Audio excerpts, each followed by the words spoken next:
Good morning, West USA. Welcome to another edition of our Monday morning webinar. Everybody in the room is laughing at me, and I don't know why. But anyways, appreciate everybody joining us today. Little sneak peek of what we got coming up today. Of course, Todd Bernard here going to give us a look at the numbers. Matt Baker is going to give us our mortgage minute. I'm going to talk about 3 things every real estate entrepreneur should know.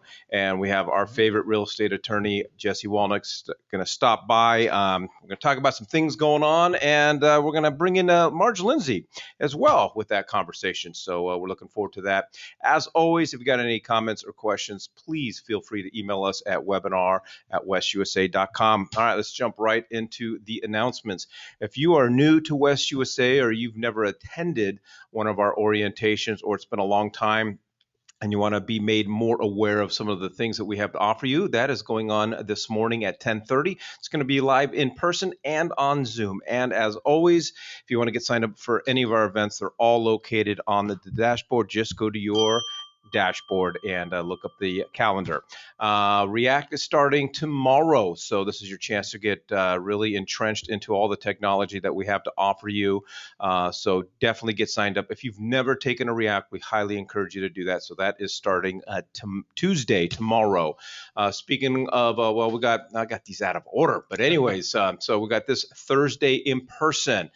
Todd Bernard here going to give you a little presentation on succeeding in real estate. Is this a CE class? No, this one's just an hour and a half discussion. All right, perfect. At the Arrowhead office. So that is coming up this Thursday. We have our CMA class with Dave Getz. It's going to be at the Chandler office. He's one of our agents out there. So this is going to be an in-person class. I pretty much tell everybody, if you're not using a CRM, CMA, anything that begins with the letter C, this business is not for you. But anyways, this is one of the biggest. This is a big challenge right now. Just comping houses right now. It's a real challenge right now. So really get a good education into how to put together a proper CMA. All right. If you are a team leader and or thinking of starting a team, start drinking. No, I'm just kidding. But Dean Becker, he is going to do a class, kind of a little mastermind class coming up this Wednesday. That is going to be at the Chandler office. And most importantly, lunch will be included. So hang out with Dean, learn what you need to know about running a team, starting a team. That's coming up this Wednesday. Todd's got his latest CE class coming up this Wednesday, virtual, 3 hours of Commissioner Standards hours. So get signed up for that. Again, just enjoy the class and take the class at the comfort of your home. So that's going on this Wednesday from 9 to 12. And then Dean, this is the Dean show today. All right, so Dean this Thursday has got a in-person CE class, 3 hours of contract law. That is going on in the Chandler office. So again, all of these events can be found on your dashboard. Just go to your calendar. And then every Thursday out at the, what office is this one out of? Surprise office. Surprise. It's hard to see with these the camera right there. Anyway, so it's going on in person at the Surprise office. Great opportunity for accountability and, more importantly, to learn what other agents are doing to be successful in this. You're giving me that look, Nick. What I do? Yeah, because your glasses are sitting next to you on the table. They're not actually on. That might help you see, not the camera that's blocking. But I'm here for you, buddy. Thank you. I appreciate that. And also, as far as team leaders, if you are running a team and or wanting to start a team, we are doing a Zoom mastermind for team leaders coming up this Friday. Again, don't click on that link there on the screen. That's not going to do much for you, but you can find it again on the calendar. And then, as always, every Monday afternoon, Don't Do That with Bob Stevens. All right, Todd, what is going on in the market these days? Well, thanks, Mike, and thanks, everybody, for joining us today. Today, we're going over the Greater Phoenix Metropolitan Market statistics for the week ending August 1st. That's this week and the week prior. Let's take a look at what's going on. 35 days closed on market, a month supply of over 3. We have an absorption rate at 33.14. Our average list price has come way down to $709,208. Our average sale price is at $547, and our list price to sale price retention, under 100, way under 100. That's so nice. Active inventory is continually creeping up. Good sign. 18,600 as of this morning. Pending is sitting at 3490. Enclosed units at 6164. Now, we are at the 1st of August. This is not a July month end number. It'll take a few days to wash those numbers to make sure that we're reporting the accurate numbers for you. New listings taken this past week were 2,278. That's well under 24, so not as good of a sign from that perspective. Closed market is sitting at 35 days on market. Looking at the different price ranges, under 500,000 is representing 49.92. That's creeping up. Looking at our $500 to $1 million category at 38.8%. And finally, our $1 million category at 11.3%. Now, again, you can look at any of these categories for if you're working with buyers or what price range are they in. This gives you a very quick way to look and say, oh, well, somebody's in a 400 to 500 price range. There's only 5,200 houses out there. They're averaging 39 days on market, and they represent about 25% of the market. So you could look at it that quickly and have that conversation with your client, or a seller for that matter. Lets them kind of realize what their competition is. So looking at the spreadsheet, which makes all of us an expert, we look right in the very, very middle. We see 2019 SW. That is the same week in 2019, also identified by a goldenrod color.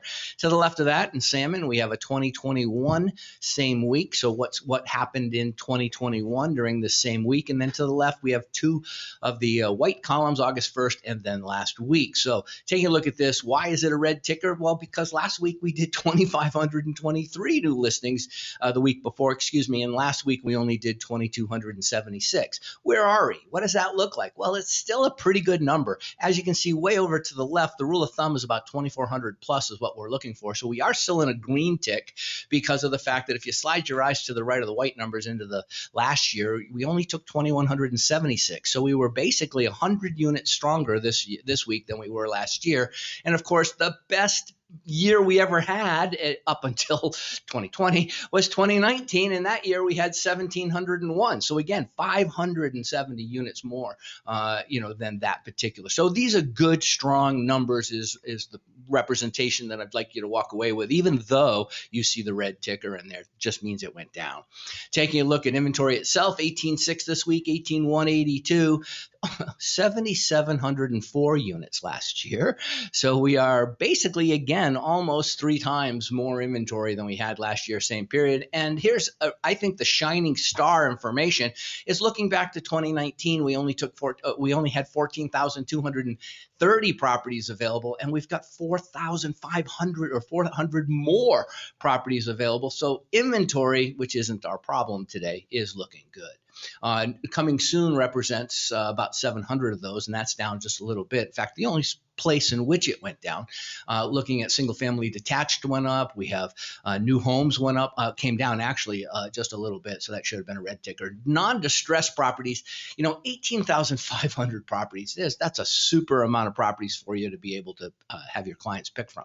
So what's the not so silver lining part of this conversation today? And it has been for the last 2.5-3 months, has been the fact that we just don't have the numbers of buyers in the marketplace right now because of all the sensationalism, the interest rates going up, the doom and gloom, and so as a result, we have to be smart, we have to be sharp, we have to know the market, we have to be professional, and we have to tell them the truth. Now, the truth may not set them free. The truth may be one of those situations which further tells them that today's not the right market for them. But at the other hand, I think that the percentage of people that are out there are just hearing the news and they're misinformed based on what's going on in Arizona. Sure, it's tough for the homeowners.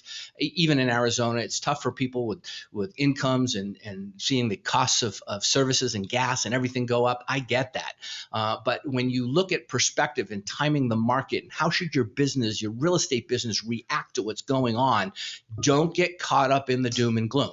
Talk about the numbers, because the numbers really will be a number in which the consumer can rely on. So 3,490 this past week, 3,680 were last week. We had 5,200 average people in the marketplace a year ago. And again, 5,500, not much more before that. We have seen, just to make sure everybody's aware, slide your eyes to the right into the blue columns, and you'll see that basically June of 2021, there were 9,000 people. So we have 35% or 33% of the people engaging day to day in real estate today, which is helping our inventory recover. It's balancing the market. It's that equilibrium we were looking for. Might be a little too much equilibrium. I mean, really, to be closer to 5,000. We get another 1,500 people in the marketplace, you guys would all be sweet and happy. Looking at the closed inventory for the month, 6,164. Last year we did 9,142. So we are 30% off in volume this past month. Slide your eyes way over to the blue columns again. We were 20% off last month. We were 8.4 or 9.4. It's a little far away, Mike. I get it. As far as percentages off. So, certainly volume is down from that perspective. We do have that 3.02 month supply, which slipped just a little bit. Last year, we were under 1%. 3 years ago, we were over 1.5%, which means we still have plenty. And remember, our desirable market is somewhere between 2 3/4 and 3 1/4 months supply. That's really what we're looking for to keep the market brisk. Average sale prices are at 547. They were at 560 or 580 again, a little far away. But here's the thing, remember that average sales price is the average sales price of the properties that have closed within a particular period. So it's not what's happening for the average home appreciation or depreciation. So again, what we're looking for, or what we're anticipating by Lawrence Yun and Ted Jones and a lot of other market analysts, is that we're supposed to be about 8% appreciation this year, 4% next year. By the way, 4% is common for Arizona. Over 37 years of historical data for Arizona, we've averaged about a 4 to 4.5% appreciation per year. And we were always, as Michael remember, when Mike was he's back to doing tons of investment properties again and communicating with people, that's a strong, 4% is a strong number for appreciation. And the last piece I just like to talk about is that 98.32 list price to sale price retention. What that basically means is, what's going on negotiation wise, wherever the property was at the time the contract was accepted, what was the difference between the list price at that time and the contract sales price? And historically, it's been 97.8%. So that is considered our equilibrium so far in our marketplace. Could it be changing? It could be. But what's happening right now is when it's over 100, it means the sellers are asking for a lot of money and they're getting even more than that. In this particular case, seeing it under 100% is telling us that the market, again, is stabilizing, equilibrium's happening, and don't be offended. So I just want to end with this particular piece right here. Of all the properties that are pending, what's the sweet spot? So if you had to look at the market today and say, what are the portions of the market that are really driving our business and represent the largest portions of our market, and that would be in the magenta color or the purple color around there. So it's basically the 250 market all the way up to the 650, 700 market. And everybody goes, yeah, well, that's pretty much everything. But no, it's not. But again, this is just the sweet spot. And in the center, you see the number of listings. These are the number of properties that are in escrow at the particular moment today. I just pulled these numbers this morning. So the sweet spot basically is between 300 and 550. You'll see that 350 to 500 is really where the majority of the market is. So you've got 12.6% of the market in the 350 to 400,000 range. You got 12.3% in the 400. So if you're trying to focus on a market and you're focusing on a 200 to 250 market, yeah, you're basically having to work 3 or 4 times as hard as the person that's focusing on the markets that are moving. It isn't about the dollar range, the price range per se. It's about what portion of the market is moving and how quickly is it moving. And you want to focus on those portions of the market that are moving. So that's my story today. Take a look at those numbers and let me know if you have any questions. Just email me at the office. Thank you. All right, appreciate it, Todd. And for everybody viewing this, you've got 5 seconds to read this screen. Typical. All right, done. If I could have got Michael to read it really fast, I would have. All right, so we got Matt Baker from the Bookspan Baker team. He is remote. Matt, thanks for joining us this morning. And what's going on with rates? Good question. I made a comment, I think January or February, about, can you guys hear me okay? Thumbs up? All right. I made a comment about the market, and that kind of used the analogy of a hose. And when you cinch the hose and you keep, the analogy of you're keeping rates low for so long, and then you release that hose, what's the pressure do, right? It shoots rates up pretty high. Well, with the idea that at some point they're going to start to settle back down. And so the market's now the appetite, the understanding of what's happening is starting to grab hold. And now we're seeing rates kind of back firmly into those fives, which is a good thing. I'll add one more story about the difference between jumbo and conventional. And you can see that jumbo there, rates are in the fours, and that's really exciting. And so what I did an analysis for a client, the difference between a $600,000 loan conventional and a $650,000 loan jumbo, and they would save $50 a month by putting $50,000 less down by going jumbo because of that rate difference. And so I'm talking to clients in that threshold, of course that only applies to those in that window, but it really does make a lot of sense in this case to do a bigger loan and have a lower payment as a result because of how much better jumbo is versus conventional. So today, if you want to go to the next slide, I wanted to talk about is really just kind of three things that I saw, some good graphics to get buyers, because what Todd just said was that there's 1,500 less buyers than there was a year ago. When I think they're still there, they're just kind of quiet, waiting for something like this to happen, waiting for rates to maybe edge back down or to just understand the market a little bit better. We'll look at the difference between April versus June in terms of average offers per house, right? So now you're not in as big a competition as you were previously. So this is a good slide to show a potential buyer, especially, hey, newsflash, any buyer in the last year that didn't buy with you should be a phone call this week to tell them about what the market has changed. So go to the next slide. You'll see another reason is you've got more homes being sold, less percentage of being sold over asking. Well, obviously, Todd Menard just showed you that the average list price to sales price ratio is now under 100. That's a good thing, and probably in July has maybe gone down even more, probably less than 50% at this point is being sold for over asking. And then you got the last slide, which is really a breakdown of the month supply. Well, now there's just more homes to choose from. So if you're a buyer, I would say contingency buyers now have a good opportunity. The low down payment options are now an option. I've gotten 4 deals under contract in the last 2 weeks, all low down, either down payment assistance or low down payment that probably a year ago wouldn't have been able to get an offer accepted. So all these are just really good reasons on what you need to show your buyers right now. And if anything, call the buyers that kind of went quiet on you for the last 6 to 9 months, because this is absolutely the right time to buy. That's what I got for the day. All right, appreciate it. Matt, we're going to be spending over the next couple of weeks just talking about banging out the phones, making calls, and this is fantastic. Who do you call? Good stuff. Appreciate it, Matt, as always. And there's the Bookspan Baker a team difference. All right, we're going to jump right into the 3-pack. And Nick, you and I have this conversation all the time about the difference between just being a salesperson and being a real estate entrepreneur. And that's really kind of the focus I want to talk on is what does that mean to be a real estate entrepreneur? At the end of the day, and this is what I like to tell agents, is you are the owner of your own business. And I understand that if you go to the Department of Real Estate and you download your license, it says salesperson. But you're not simply just in sales, but you're the CEO of your own company and you own your own business. And it really changes the prism in which we look at stuff. Like, when you think of you own your own business, what does that look like? I got lots of friends that own restaurants and they put in a lot of hours than what a lot of us do and the effort and the planning and the business plan.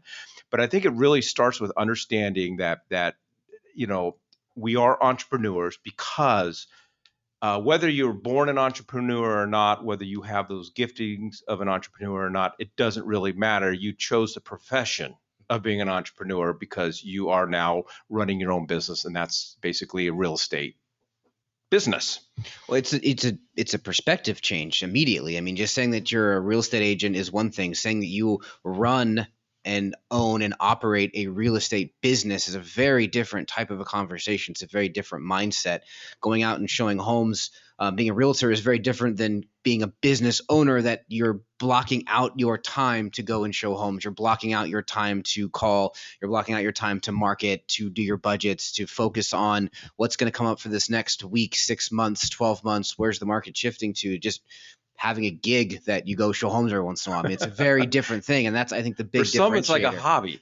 A lot of times it is. And they have that, when we talk about all the time and orientation, we'll talk about it today. You are a business owner. When we see agents kind of click in their brains, that aha moment happens, and it's like, whoa. And then it gets really scary because you're like, oh my God, I didn't know I was going to become a business owner. So it's that conversation, I think, is really important to have. And it's, going through the elephant one bite at a time. What does that mean for you? What is your business plan? What is your business model? What is your goals? What is success? Like, those are the questions you should be asking yourself. Yeah, and Mike, I love the fact that you used restaurateurs as an example, because a restaurateur has their business open from, say, lunchtime through the late wee hours of the night, and into the early morning, and then when they close, they don't get to go home.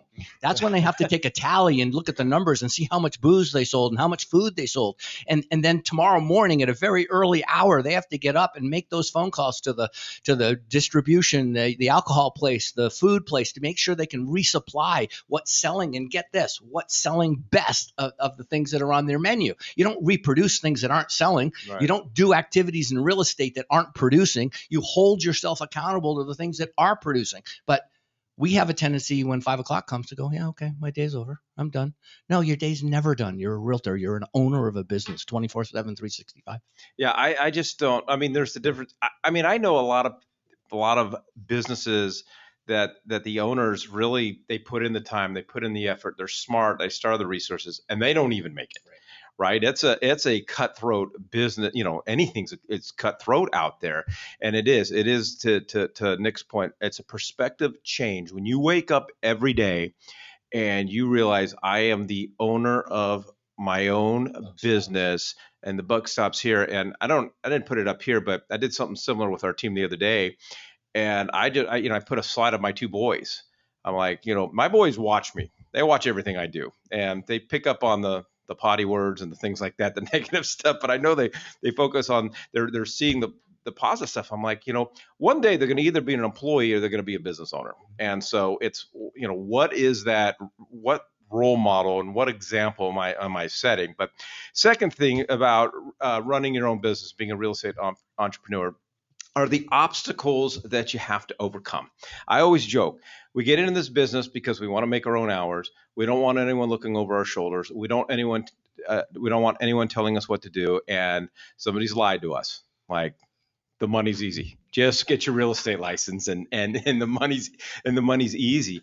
This is the problem, I think, for a lot of us as agents, because being at West USA or being with any brokerage here in Arizona, you are a independent contractor. So we do not have the ability to tell you when you got to be in the office, give you quotas and things like that. You're on your own.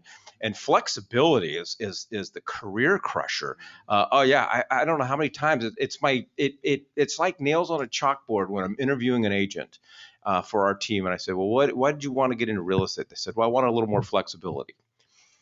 Well, I want more flexibility, but it doesn't necessarily work that way. The problem that we're facing is we do get to make our own hours. And at times we don't have anyone looking over our shoulders. We don't have anyone telling us what to do. And then it doesn't take long to realize that the money isn't easy. I always say the worst thing that can happen to a brand new agent is they get their license and a family member comes along, and next thing you know, in 30 days, they've got their first commission check and they walk away going, boy, piece of cake. Yeah. Yeah, I mean, it's the big early commissions kill agents too. They get that nice big fat sale, and then it's like, okay, cool, I can take a break, and then you're 3 months down the road and you have no income. The accountability is a big thing that we see with agents, and I think the one good thing, I mean, that West USA I can speak to, is that if accountability is an issue that you have, if trying to get up out of bed every day and do the work, we have resources for you if that's one of your not strengths. We have teams, we have coaches, we have mastermind groups. There are other agents that can help you hold yourself accountable, but that is the big conversation that we have, especially when people who are transitioning from different fields into real estate. They're super excited now they can be flexible. Well, technically, yes, you can be flexible with your schedule, but that means you're working weekends. It means you're working nights. Those are the things that you're going to be having to put the time into to grow a successful But I don't want to business. I don't want to give up any of my commission.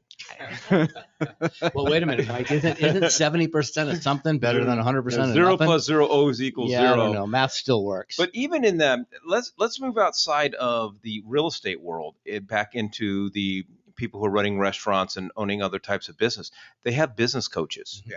And they see the value of it. And a guy who's starting a franchise, a restaurant franchise, or an insurance company, or whatever the case is, and they hire a business coach, there's not of, oh, I don't want to give up any of my proceeds.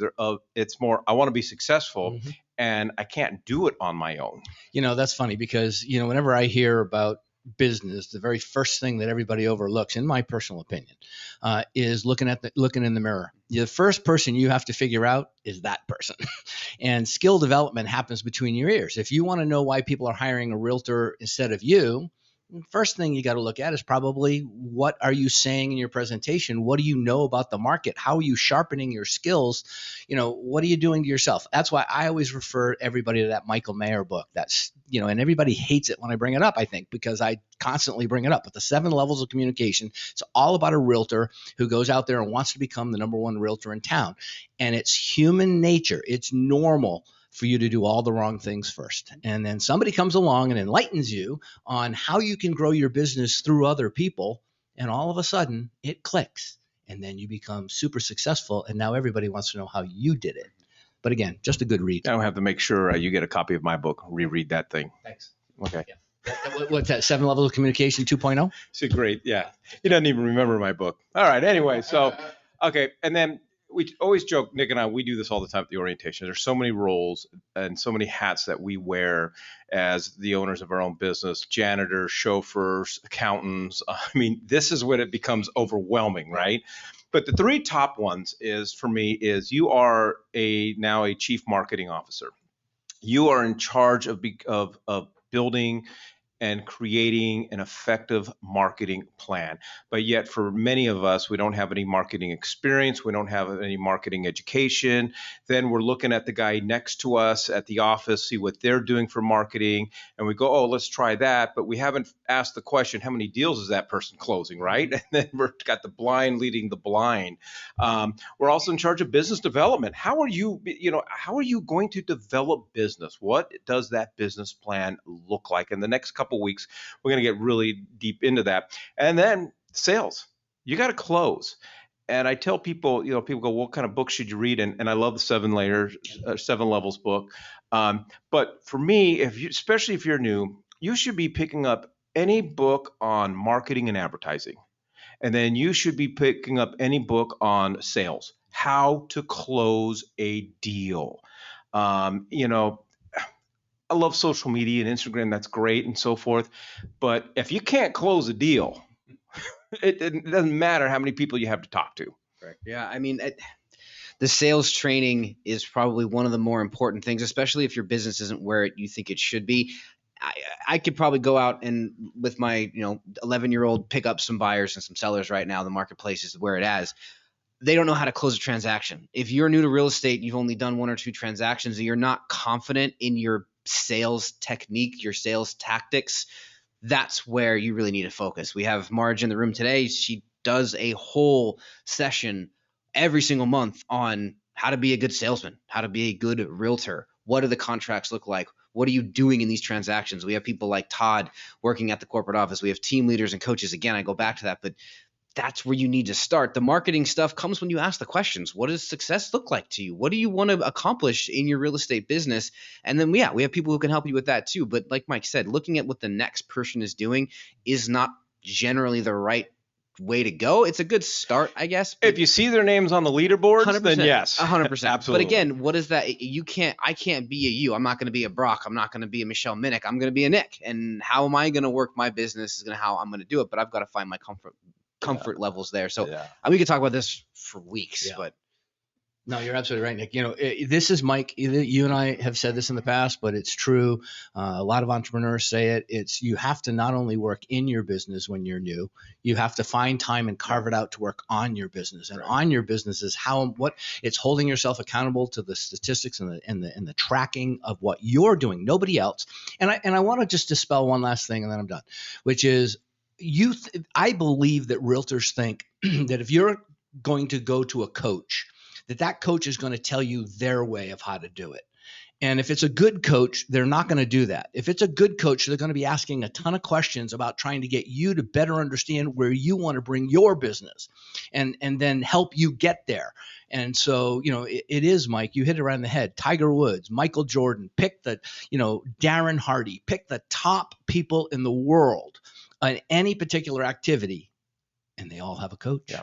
So I would just say this, Nick, I'm just going to have you just send out Mindy's email to everybody. But if this speaks to you and you're looking at this going, okay, whoa, a little overwhelming or haven't really thought about this, reach out to Mindy and talk to her about a team or a coach. And because I meet with so many of our top producers from around the country and team leaders from around the country, and we all have coaches, and it is what it is. So I think we're getting requests about books. So maybe the three of us could put together our top 5 books, and we could have it for the next webinar. We can give them a list out to everybody. Yeah, that's a great idea. Okay. All right. Thanks, Todd. Appreciate it. All right. So the real estate world according to an attorney. So we have got one of our favorite real estate attorneys of all time, Jessie Walnick, here with Davis Miles. It's always awesome to have you here, and we appreciate you taking the time to be with us. So we thought this time around, and we got, of course, our very good friend and favorite person in the whole world, Marge Lindsay. I don't even have a joke this morning. I was going to say, I'm not used to you being nice to me. It's like, uh-oh. Yeah. But yeah, well, Marge, her first stint in the legal world was clerking for Abraham Lincoln when he had his. See, okay, now, I had to come up with back to something. All right. So you guys do.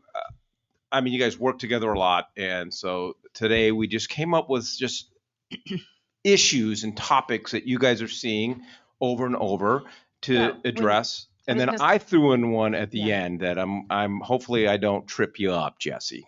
No, you won't get her. Are you kidding? But the interesting thing is when you asked about, the webinar today, it was really easy for Jessie and me. We just recently taught a class, one of the certification classes, to a lot of experienced agents. And all we had to do was think, okay, let's see, what were the issues that they brought up in that class? Because you think, okay, the longer you've been in the business, the more you know, and you'll reach the point finally where you know it all.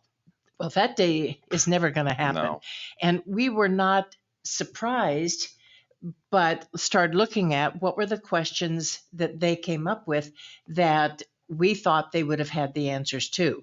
And so that's why we said to you, here are the ones that Love it. Just a week ago. Well, I'll have to say this, Jessie, over the last 2 to 3 years with the way that the market got crazy, I learned a lot more about what I really don't know. The things that we saw pop up, and I'm like, whoa. So let's talk about, because we're seeing a lot of this. What is the difference between assignee and nominee? When are we using these? What should we pause and especially consider if we're the listing agent and we see an and/or assignee or and/or a nominee on a contract? Well, to begin, I think for clarity, a lot of people need to understand that in Arizona, the law says all contracts are assignable unless the contract specifically prohibits it. So the AAR residential resale contract I'll speak to, that has no prohibition. This is why it is assignable without the seller's permission.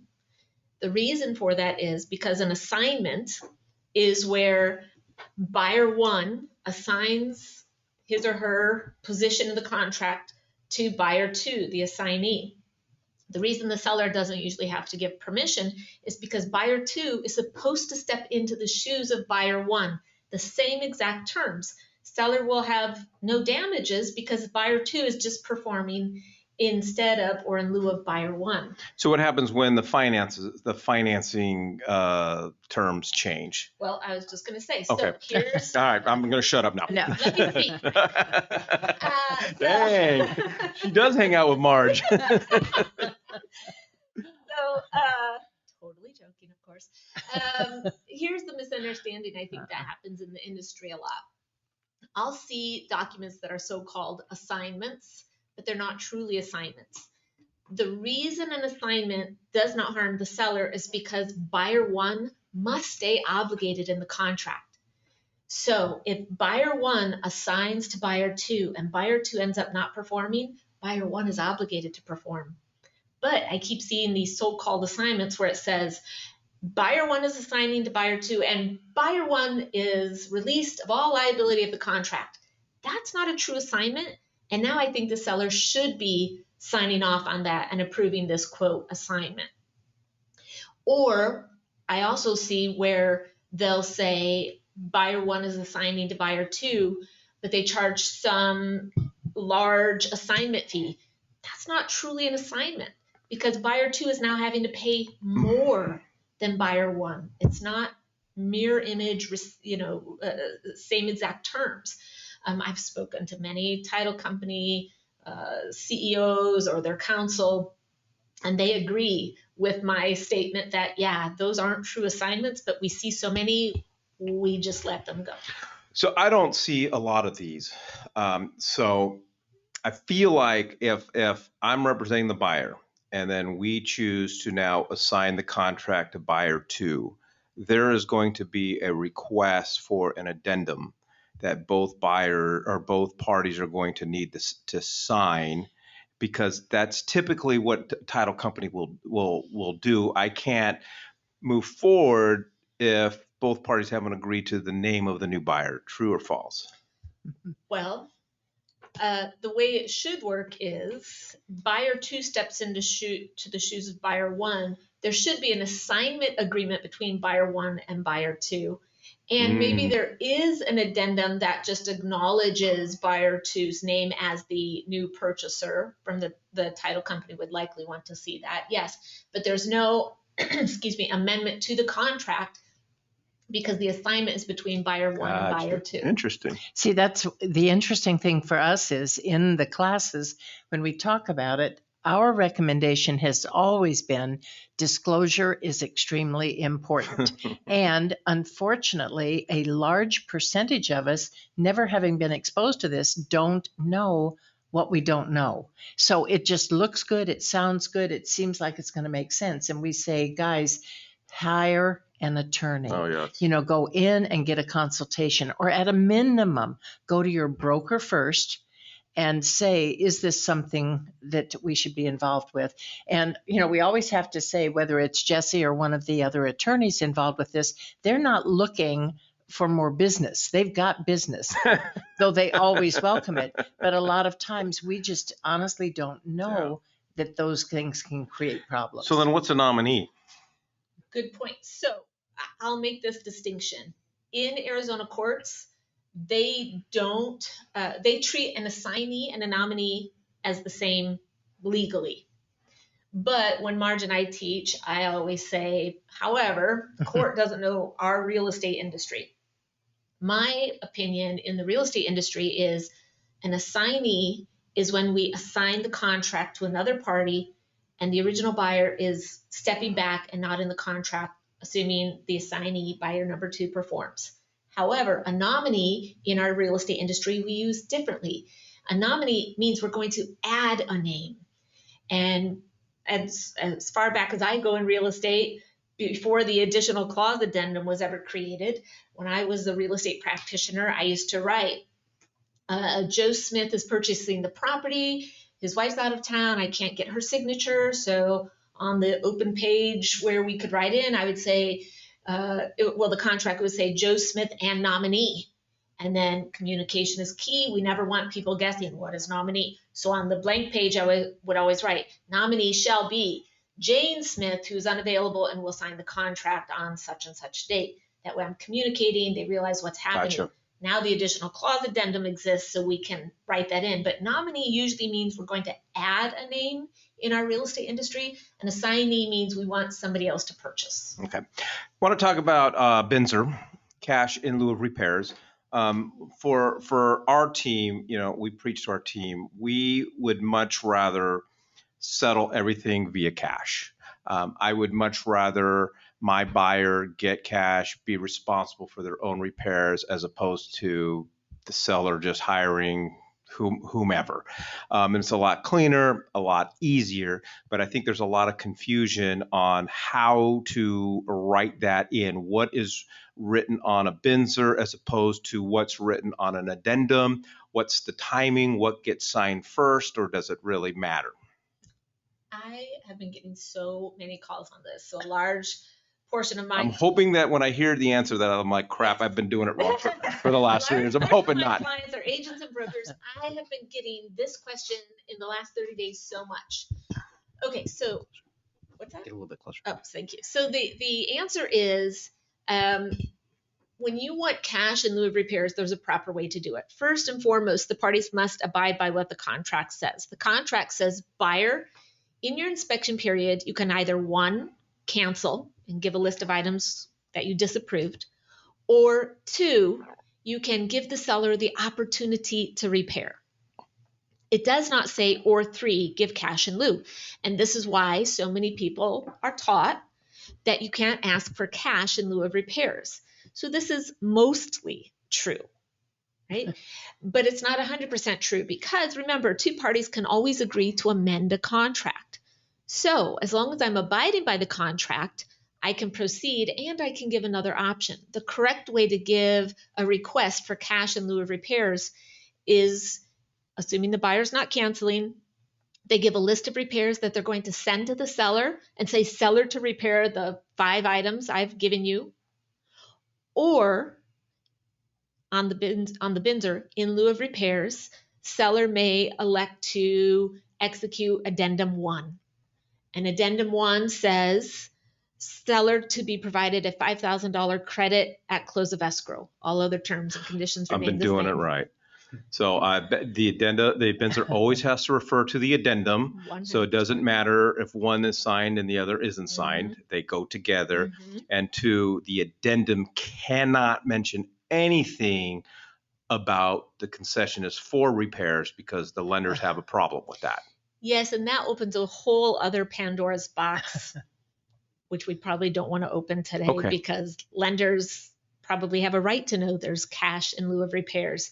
But if I'm sticking with what the industry does, all my lenders are like, I don't want to know. Exactly. If I'm not preaching and I'm just sticking to what the industry does, agreed. You would not say in lieu of repairs. It just says credit towards closing costs. And then you deliver that addendum with the BINSR. So as long as it's an or statement, so it's fix the items, which complies with the contract, or, hey, seller or buyer, either way, whoever's offering, do you want to amend the contract? I'm going to sell it to you as is, present physical condition as we agreed, and I'm not going to do any repairs, but in lieu of that, I'll give you this credit. So it has to be an or statement on your BINSR. If it's not an or statement, or you failed to cancel, or you failed to give the seller an opportunity to repair, your BINSR likely is a nullity. It was not an actual BINSR. If you send a BINSR over that just says, in lieu of repairs, buyer wants $5,000 per addendum.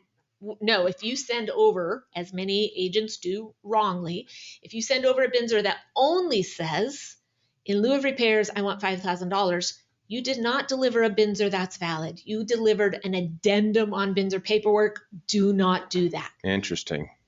Okay. Good to know. So I'll have to go back. All right, number 3. So this is the one that gets me. Yeah, okay, so we negotiate the BINSR. Seller agrees to make X amount of repairs. Okay, we do the final walkthrough. Repairs haven't been done. Then close of escrow occurs. And if repairs aren't done on the final walkthrough, I'm going over there on the close of escrow date before anything funds and records. But let's say we show up and the repairs aren't completed. Obviously, the seller has agreed to them, but not doing them. Can a buyer delay closing and say, This one's going to be a tough one in that we can easily spend an hour and a half or 2 hours on the nuances with this one. So the responses that Jesse's going to give are going to have to be, simple, quick, and dirty to do some of the others. Well, let me tell you how timely this question is. Yeah. Literally last night at 10 p.m., I was finishing a letter regarding this because I was hired to address this. So I have all the case law in my head. Essentially, here's what's going to happen. And Marge hears me say this a million times in every class. First, if the seller did not complete, let's just say it was a leaky sink faucet. Okay, and buyer and seller have been tussling, so buyer's just fed up and they see that sink isn't fixed, the leaky faucet isn't fixed. They said, I'm not closing then. Until that faucet is fixed, I'm not closing. Seller buyer would issue a cure notice to the seller, and seller should have 3 days to finish getting that. You've got to get your cure notice in, right? If after 3 days the seller still has not gotten the sink in, and maybe I'll use some other example, some other minor item in the house, and let's say they, supply chain issues are going on right now. They said, we're getting it in. It's going to be $1,000. We're waiting. It's 5 days, but let's close escrow. Can the buyer continue to say, no, I'm not going to close escrow? The answer is, in my scenario, likely no. The law says a partial or minor breach is not a reason for that buyer to hold up closing. So I've got $1 million contract and we're fighting over $1,000 little piece that's likely not material. It's a leaky faucet or some shower head item. Can I still enjoy the use of the house? Yes. So I'm sharing the story because, yes, the buyer likely has to perform. They can't refuse to. I've had agents sued for saying, you have to close, you have to close. I've had agents sued for saying, don't close. It's a breach, you can cancel. So the moral of this story is, if you're the agent stuck in this scenario, do not say either you can cancel or you must close. The correct answer is you should consult an attorney, because the law says the buyer can cancel only over a material breach. And the courts have defined material as something that goes to the heart of the contract, or as I love to say, just like the Supreme Court's definition of pornography, we can't define it, but we know it when we see it. There is no list of what is material. But what about an AC unit? That's probably material. I can't enjoy the house in the middle of summer. That's why I'm saying it's an analysis, and I would not want to be the agent that makes that analysis. That's a legal opinion that's required. They should tell their buyer or seller to consult an attorney. But here again, if you've got $1 million home, like Jesse's talking about, and an air conditioning unit that goes out, and you're looking at $6,000 to $10,000, for replacement or whatever the repairs are, they may not consider that material given the dollar differential. Yeah. And in that case, though, I would say air conditioner, if you can't enjoy it, no, probably material. But what if it was a $6,000 whatever, I can't think of, roof repair? Right, over the garage, I can still use the house. So on $1 million property, that's likely not material. So it really depends what it is that they're disputing. Well, everybody has Jesse's information up there, so that's who you have your clients call. But I agree with you. This is not one. You're damned if you do, and you're damned if you don't if you're an agent on this one. That's right. Yeah. All right. Waiver of inspections, appraisals, and repairs. Ouch. So many complaints about this right now, right? Yeah. We've heard the Department of Real Estate saying the number of complaints have gone way up. I've gotten the calls. Is my name on any of those? Yeah. Okay. Was there a doubt? So many buyers in this market we've had over the past, 2 years, they just were desperate to get into a house. They waived everything. They moved in and found some disastrous consequence. The complaints are going into the Attorney General's office, the Department of Real Estate. They're calling attorneys. I foresee we still have a lot of litigation that will be popping up over this. So, of course, the general takeaway is if you are the licensee and it's your client that's being asked to waive any of these items, cover your backside, document that you've advised your client never to waive any of these items. And then if they elect to proceed, that's at their own election. You know, the thing that we've been hearing an awful lot of as we've gone around and talked with everybody with this too, is the real fear for us, the realtor, is were we the ones who told them to waive it? Right. Were we the ones who said, if you're going to succeed in this market, if you're going to buy a home, you're going to have to waive this, do this, give up inspections, versus saying, let me educate you on what's happening in the market. I do not recommend that you do that, but we're seeing that happen. So you may want to talk with an attorney to, give yourself all of the strength and advantages. I think where a lot of it's come from, like, for me, I would first of all never recommend any of these things to a client. But as, especially with how hot the market was, these things were included on the MLS listing forms. Like the listing agents were saying, okay, buyer to waive this, buyer to waive that, buyer to waive that. So now that conversation now I'm having to have with a buyer, are listing agents going to have any kind of liability on these? Yeah, Absolutely. potentially. Yeah. Potentially. Was it the seller who told them that? Did the listing agent put something in writing, an email, anything back to the seller saying, though I will put that in, I'm advising against it, and go through that. I know Jessie told a story about one realtor client, and she said, I wanted to kiss him. Because, man, they had it in writing. They were being charged with all of this. Yeah, did get sued. And she said they documented it so beautifully that it was a no-brainer. But that happens infrequently. Yeah. So take me through the documentation process. Well, because I'm having a verbal conversation with a buyer. Yep. As well, let me give you an example. With the story Marge was talking about was spuds. And the seller said no spuds, or I assume the listing agent said no spuds, right? Most sellers don't think, I don't want to make any disclosures. So the request was given to the buyer, waive the spuds. And the buyer's agent put the blank spuds in front of them, said, look, this is what they're asking you to waive. And then they had the buyer sign the back page that said, I've reviewed the spuds. I understand what I'm waiving.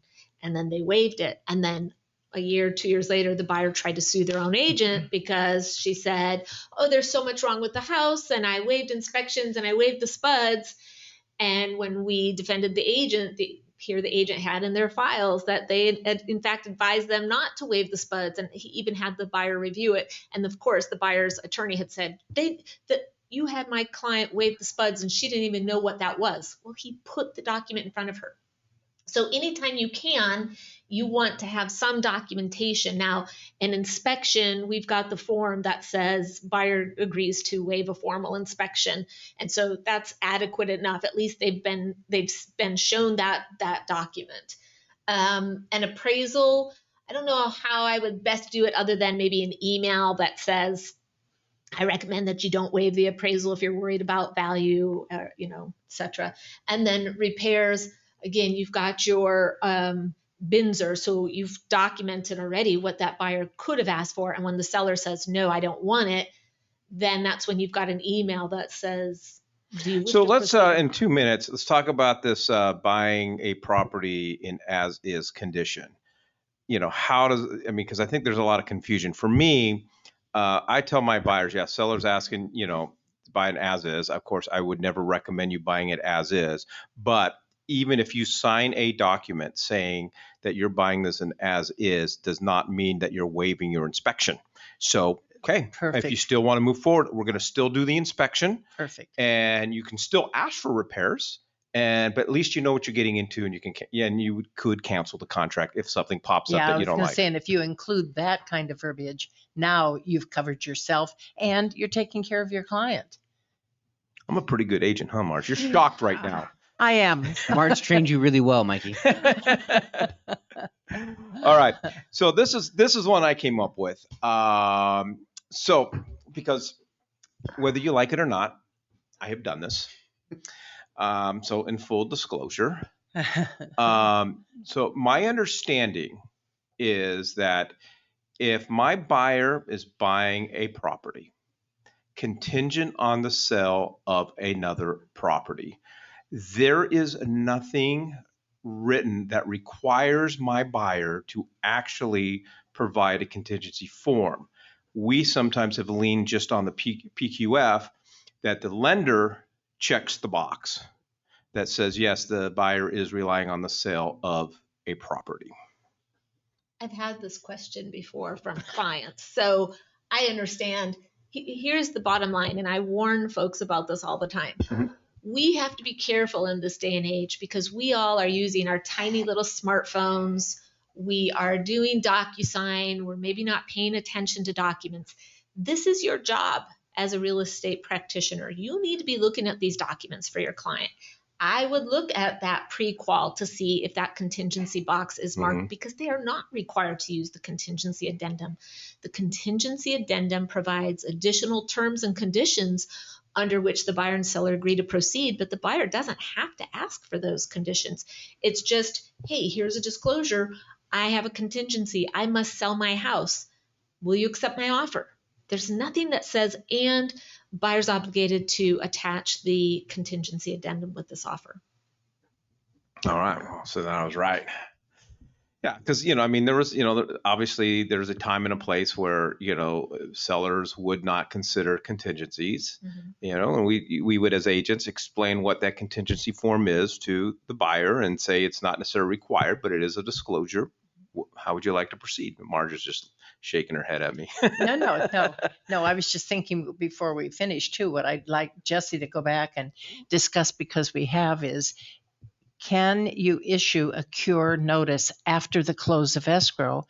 And then the question often comes up in every class we've done. The question is, if my agency duties and responsibilities end at the closing, I can't continue to offer them services afterwards. So if I'm issuing the cure notice, am I now putting myself again as the realtor at risk? That came up about a month ago on the webinar. Oh, did it? Yeah, Okay. and I don't honestly. We didn't get a clear answer, so knock yourself out, Jesse. Clear answer actually exists on the Legal Hotline archives. So there is an article on the Legal Hotline archives that says 3 days prior to closing, buyer goes and does a walkthrough. Everything seems fine, but of course the seller's items are still in the house. Close of escrow occurs, seller's items have been removed by recordation, buyer goes in to move in the next day, and they discover that when the seller did vacate the property, they took the refrigerator with them that per the contract was supposed to stay. The question on the hotline then was, may the buyer issue a cure notice? The answer is yes, because that was the earliest opportunity they could see that the refrigerator had been taken. So to Marge's point, yes, but my agency ends at close of escrow, so should I issue the cure notice? My advice would be yes, we need to issue the cure notice because it is an AAR copyrighted form, so they won't be able to get one on their own. We need to provide the cure notice so that the buyer has met the obligations. So I can't give my buyer my credentials for AAR. No, and online? You can't give them the blank form either, right? It's copyrighted. Right. So issue the cure notice with the understanding that that's the end of your services. Advise them they can look at page 7 of the contract to see what their rights are if the seller does not return the refrigerator, and go from there. And then send that with your name, phone number, and email, right? Contact Jesse. All right, appreciate it. Great stuff as always. I learned a lot of good stuff. Good. Appreciate it. Thank you, Marge. Thank you, Jesse. We leave everybody with the quote of the day from Mike Murdoch. The secret of your future is hidden in your daily routine. Appreciate everybody joining us today. Go out and sell a home.